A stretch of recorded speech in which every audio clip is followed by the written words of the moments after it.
8 de la mañana con 3 minutos. Bienvenidos a la segunda hora de Vital Noticias. Nos escuchan por Vital FM. Recuerden ingresar a la página de Facebook. Nos buscan Vital FM. Ahí está. Y nuestro canal en YouTube.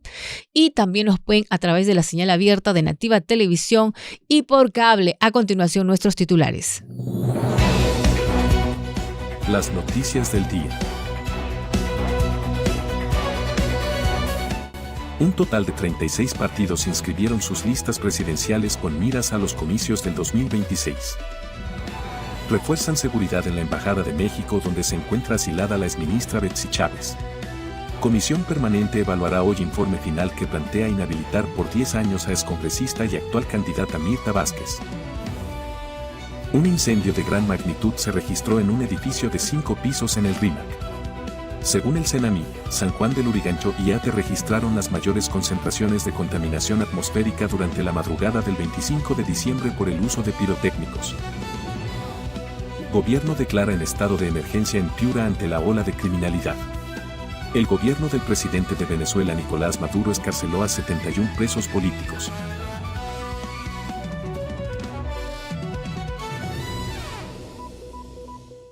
Ocho de la mañana con 4 minutos. Bueno, estábamos conversando en estos momentos, y es que las micro y pequeñas empresas, MIPES, son el motor de la economía peruana al representar el 99.7% del total de empresas del país, un escenario similar al que se vive en otros países de América Latina. Pero ¿cuál es el balance? ¿Cómo les está yendo? ¿Están generando trabajo? ¿Se están formalizando? Nos acompaña en estos momentos el doctor Daniel Hermosa, director de MIPES Unidas del Perú. Doctor, bienvenido. Bienvenido Gracias. a Vital Noticias. Cuéntanos cómo les ha ido a las MIPES, cuál es el balance y qué dificultades afrontan. Bueno, primero agradecer la invitación y desear felices fiestas a todos los que nos ven y nos escuchan. Yo creo que el primer análisis que tendríamos que hacer es que las MIPES estamos todavía en un proceso de recuperación, no estamos en un crecimiento sostenido como quisiéramos, y esto obviamente tiene una correlación con el crecimiento anual que hemos tenido en los últimos 5 años, lo cual no nos ha permitido obviamente generar los puestos de trabajo necesarios como para satisfacer la gran demanda, sobre todo en nuestra juventud, ¿no? Que requiere hoy más que nunca tener un puesto de trabajo para empezar su carrera profesional y eventualmente también empresarial, porque las MIPES no solamente generamos empleo, sino también capacitamos a futuros emprendedores, porque ellos llegan a nuestras empresas, aprenden y en un futuro muy cercano ellos mismos construyen su alternativa empresarial. Así que la función de la MIPES no solamente es generar empleo, sino también generamos emprendedores, y creo que ese es un valor que no se está dando cuenta el Estado, no se están dando cuenta los políticos, y obviamente la estrategia que tiene el gobierno, o en general todos los gobiernos en los últimos 25 años, no ha sido suficiente como para darle una fortaleza al sector de la micro y pequeña empresa, ¿no? Con respecto a la pandemia, ¿cómo les ha ido? Bueno, todavía no hemos llegado a los niveles de prepandemia, no solamente en las MIPES, el turismo también, no hemos recuperado la cantidad de turistas que recibimos antes de la pandemia, y en el sector microempresarial todavía, como te comentaba, estamos en un proceso de tratar de llegar rápidamente a los niveles prepandemia, no solamente en generación de empleo, sino también en rentabilidad. ¿Y qué problemas tienen para poder alcanzar esas metas o superarlas? Mira, yo creo que hay varios factores. Uno de ellos fundamental es que el Estado no está invirtiendo en la promoción y desarrollo del sector microempresarial. Solamente un ejemplo. El Ministerio de Producción tiene 380 millones de soles para el próximo año como presupuesto. Ojo, que está incluido ahí los empleados, las planillas, la compra de bienes y servicios, y obviamente también inversión en lo que significa la capacitación y promoción de MIPES. Ahora, nosotros somos formales entre empresas jurídicas y individuales, más o menos unos 3.200.000 en este momento, según el stock de empresas del Instituto Nacional de Estadística. Obviamente, si tú divides los 380 millones entre la cantidad de micro y pequeños emprendimientos formales, aproximadamente nos da unos 20 centavos de sol diario que estaría invirtiendo el Estado en promoción. Ahora, nosotros contribuimos aproximadamente con el 15% del PBI, más o menos en cifras bastante austeras, unos 15.000 millones o 20.000 millones de soles al año. Y el Estado nos devuelve 380 millones. O sea, no es correcto que no estemos en la agenda del desarrollo del Perú. No solamente es fierro y cemento, construcción, carretera, sino también tenemos que darle un espacio de inversión a nuestro sector. Es insuficiente la cantidad de plata que hoy el Estado invierte en nuestro desarrollo. Y con respecto a la formalización, bueno, según el ministro de la Producción, al cierre del año se van a superar las 100.000 formalizaciones de las MIPES en el país. ¿Es así?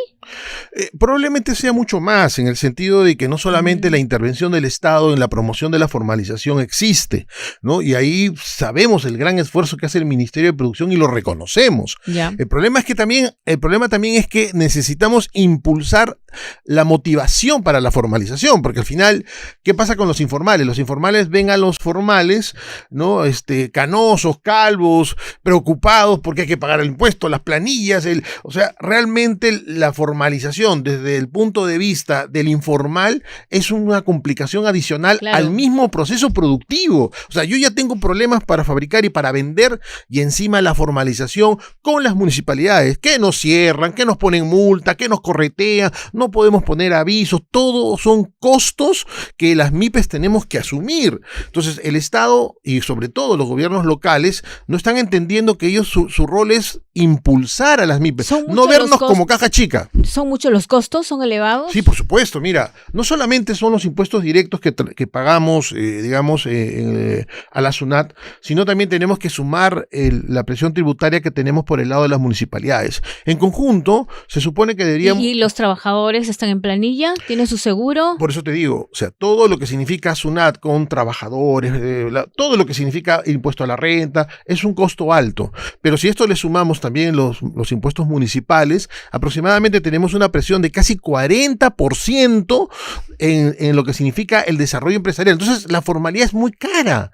Entonces, los informales dicen, oye, yo vendo, ¿no? Y no tengo que pagarle a nadie, todo es para mi desarrollo. Por eso es que en un estudio que hicimos este año, encontramos que a la pregunta que hicimos fue, ¿cuánto tiempo fuiste informal para saltar a la informalidad?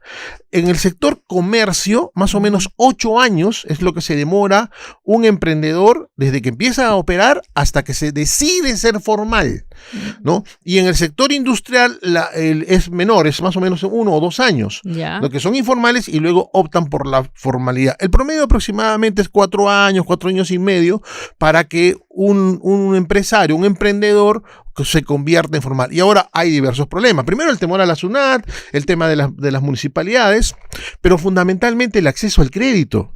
El acceso al crédito es uno de los problemas más grandes, lo cual no le permite, por ejemplo, alquilar un local. No le permite abastecerse de stocks de mercadería. Entonces la informalidad les permite ahorrar para luego dar el salto a la formalidad, ¿no? Hace poco, creo que el anteaño pasado, veíamos a una señora que se había incendiado su casa en un asentamiento humano y se había quemado 15.000 soles. Oye, ¿cómo 15.000 soles? Porque es la lógica que tiene nuestro emprendedor. Entra en la informalidad, va acumulando, va juntando su capital y luego da el salto a la formalidad. O sea, y además no confía en los bancos, ¿no? No confía. Yo creo que es recíproco. Ni los bancos confían en nosotros, ni nosotros confiamos en... Entonces, ¿qué proponen para que esta formalización no sea tan complicada, tan costosa y que espante mucho, ¿no? Todavía y que los obligue a ser informales. Bueno, entrar a lo que significa construir una política de Estado en favor de las MIPES. Nosotros no tenemos. Mira, creo que hace 48 horas acaba de ser modificada la ley de inversión privada, ¿cierto? La ley de APPs. Y todo el mundo lo felicita, lo saluda, sale de la... Ya. Mira, desde que se dio las leyes de APP, o sea, la inversión privada, que es prioridad de todos los gobiernos en los últimos 30 años, ¿no? La norma se ha ido modificando de una manera permanente. Cientos de veces se modifican, pero ¿cuál es el objetivo? Adecuar la ley para facilitar la inversión de ¿quiénes? De la gran empresa, obviamente. Y no está mal, por si acaso, no es que lo critique. La ley MIPE fue dada en el 2002. Y recién ha sido modificada hace 6 meses, casi después de 23 años. Entonces, ahí tenemos un ejemplo claro de la relevancia que tiene el sector para el gobierno o para los políticos en general. Entonces, nosotros como gremio hemos hecho una serie de planteamientos para lograr el desarrollo de la micro y pequeña empresa para los próximos 5 años. Yo te digo honestamente, estoy agotado ¿no? De cada 5 años, es decir, 5 años perdidos. Necesitamos que los políticos lo entiendan y estamos a disposición de los candidatos para nosotros explicar cuál es nuestra problemática y cuáles son nuestras propuestas. Sobre los empleos, la generación de empleo de las MIPES con respecto al año pasado, ¿aumentó o se mantiene igual? No, yo creo que el crecimiento ha sido muy bajo, aproximadamente 150,000 puestos de trabajos nuevos que se han creado, que no está mal, pero ojo, versus 2019 todavía no hemos llegado a lo óptimo. Y también tenemos que ver otra cosa. En el 2019 teníamos 10 empleados, por ser un ejemplo, y que ganaban 2,000 soles. Los hemos vuelto a contratar o hemos contratado nuevos, pero ya con el mínimo vital. Entonces, si bien es cierto, se ha incrementado el número de trabajadores recuperando ese espacio que perdimos, por otro lado, los niveles remunerativos todavía no. No sé si me dejo entender. Tú ganabas 2,000, tuviste que salir, te reincorporaste, pero ya no con 2,000, sino con el mínimo. Entonces, ahí también tenemos una tarea pendiente. ¿Y eso se debe a qué? A que todavía no existe la velocidad necesaria. Y otra de las explicaciones que yo veo es que, de acuerdo a lo que se planteó hace 30 años como estrategia de desarrollo, o sea, la Constitución del 93 y todas las leyes que se generaron, se crearon organismos de promoción. Dime, ¿a alguien se le ocurriría plantear la desaparición por inversión? Sería pues un sacrilegio, olvídate, te destierran del país.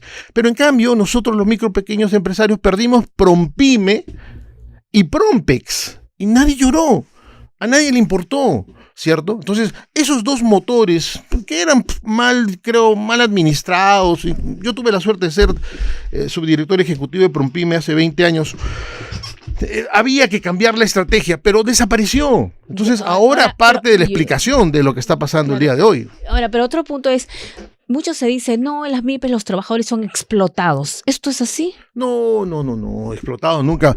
Recuerda que creo que las MIPES, sí es cierto, creemos en el libre mercado, pero también somos sumamente humanistas, ¿no? Los primeros empleados de una MIPE son los familiares, la mamá, los hijos, o sea, no hay explotación. Lo que pasa es que no tenemos las posibilidades de poder generar mayor valor, productividad también, porque no tenemos la inversión necesaria. Nuestras máquinas en promedio en el Perú son muy antiguas. Claro, si tú sumas las que compran hoy versus las que tenemos de hace 40 años y aún funcionando, obviamente la productividad es muy baja y ahí necesitamos inversión y obviamente definir, a ver, vamos a ser un país de comerciantes, de servicios, o vamos a tener también industria, y esa es una definición que tiene que hacerse ahora. Más de 350,000 MIPES industriales tenemos en el Perú, y esos generan más de 2 millones de puestos de trabajo formales. Entonces, oye, vamos a seguir así, con la competencia china, que en esta campaña ha obligado a las MIPES de Gamarra, de Villa El Salvador en general, de todo el Perú, a disminuir sus utilidades, ¿cierto? Antes eran utilidades de 30, luego fase de 15, ahora estamos alrededor del 2 o 3% de utilidad. Así como podemos tener empresas sostenibles. Ese es el problema de fondo, ¿no? Muchísimas gracias al doctor Daniel Hermosa, director de MIPES Unidas del Perú, por haber estado en los estudios de Vital Noticias. Muchas gracias y feliz 2026. Y así es, feliz año, que les vaya muy bien a las MIPES, de verdad. Ojalá que sí. Por favor, para que elijamos bien, para que nos vaya bien. Sigan produciendo y generando puestos de trabajo. Muchísimas gracias. Muchas gracias a ustedes. Pausa, ya regresamos.